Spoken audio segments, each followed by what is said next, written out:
जम्मू कश्मीर में लगातार बारिश के बाद नदियां उफान पर है। पुंछ में बेटार नदी में 3 लोग अपने मवेशियों के साथ बीच नदी में फंस गए। सूचना मिलते ही पुलिस और एसडीआरएफ और स्थानीय लोगों ने रेस्क्यू ऑपरेशन भी शुरू किया। कई घंटों की कड़ी मशक्कत के बाद देर रात तीनों लोगों को और 15 मवेशियों को सुरक्षित बाहर निकाला गया है। तो ये मंजर है क्योंकि नदियां उफान पर हैं और मवेशियों को लेकर 3 लोग फंस गए। ये देखिए फिर उनको कैसे बाहर निकाला गया। सैलाब का ये आफत देख सकते हैं आप, बहुत मुश्किल से इन्हें बाहर निकाला गया।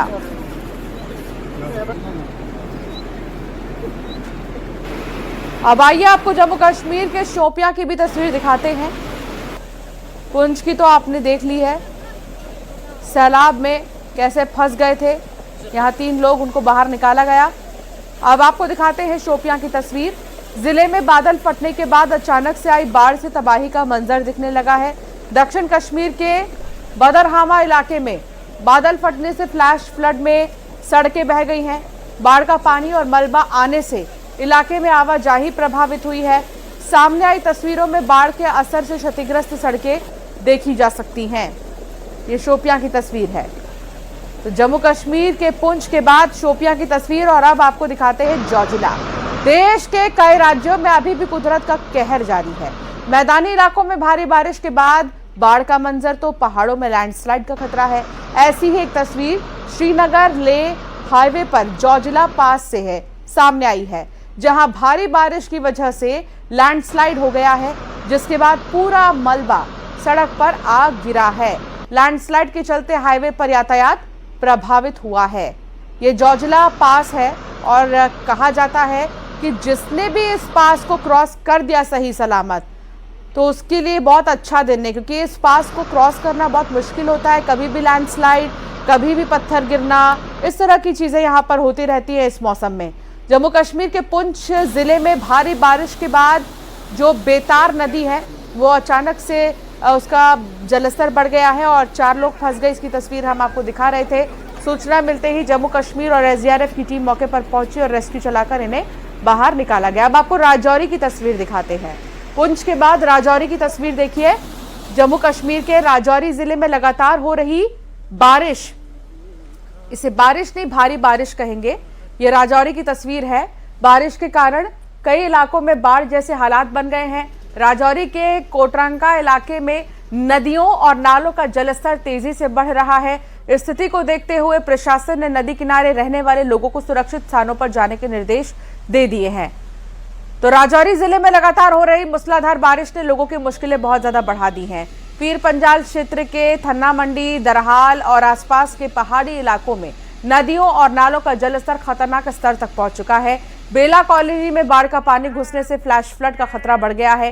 तेज बहाव में पेड़ और बड़े बड़े पत्थर बहते हुए दिखाई दे रहे हैं। हालात को देखते हुए जिला प्रशासन ने लोगों से नदियों, नालों, बाढ़ प्रभावित क्षेत्रों से दूर रहने की अपील की है।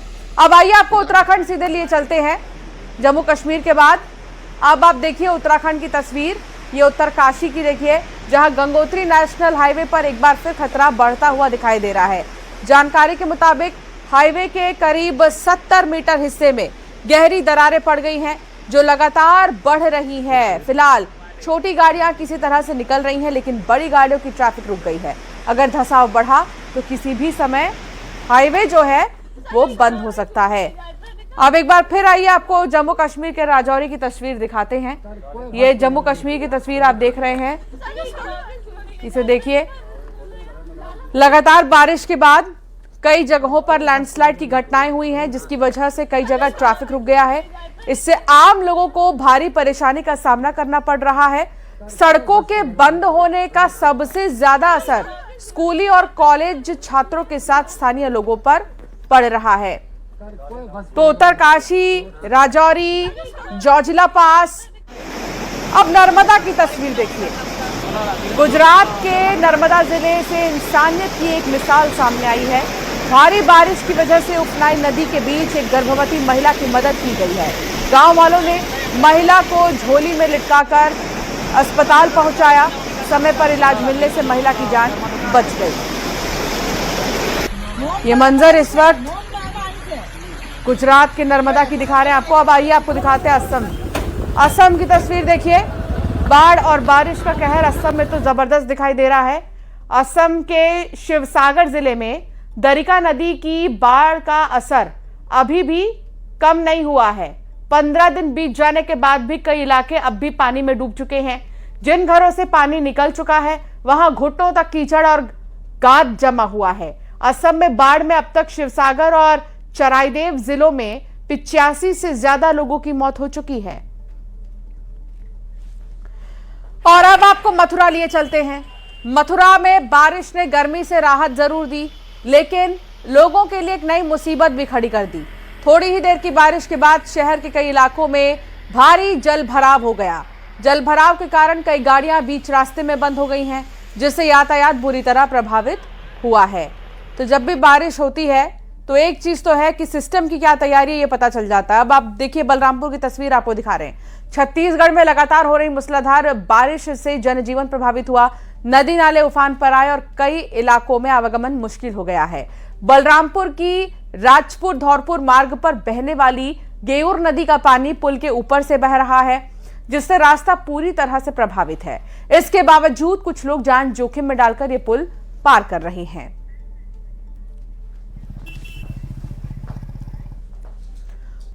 रतलाम से इस वक्त की बड़ी खबर आ रही है। सड़क पर उतरे एनएसयूआई कार्यकर्ता, पुलिस ने कार्यकर्ताओं को रोका है। पुलिस ने वाटर कैनन का इस्तेमाल किया।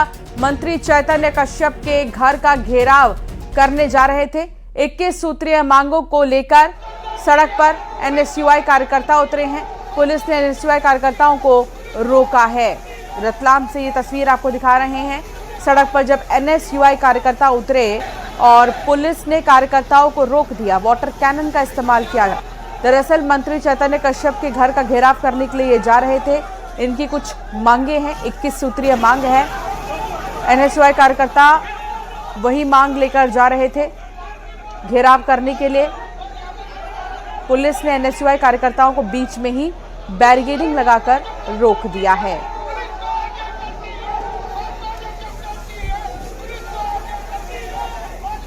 ये देखिए, तस्वीर आपको दिखा रहे हैं। 21 सूत्रीय मांग है इनकी और उन 21 सूत्रीय मांगों को लेकर एनएसयूआई के कार्यकर्ता आगे बढ़ रहे थे। सुधीर जैन संवाददाता हमारे साथ जुड़ गए हैं। सुधीर, क्या जानकारी मिल रही है इस प्रदर्शन को लेकर? और घेराव करने जा रहे थे एनएसयूआई कार्यकर्ता, लेकिन उनको बीच में ही रोक दिया गया। देखिए, 21 सूत्रीय मांगे थी एनएसयूआई कार्यकर्ताओं की। इसी को लेके उन्होंने पहले ही घोषणा कर दी थी कि वे एमएसएमई मंत्री चैतन्य कश्यप जो कैबिनेट मंत्री हैं उनके घर का घेराव करेंगे। इसी को लेकर पुलिस प्रशासन ने चाक चौबंद व्यवस्थाएं की थी। स्टेशन रोड से लेकर पूरा जो एरिया है उसे बैरिकेडिंग का रोका गया था।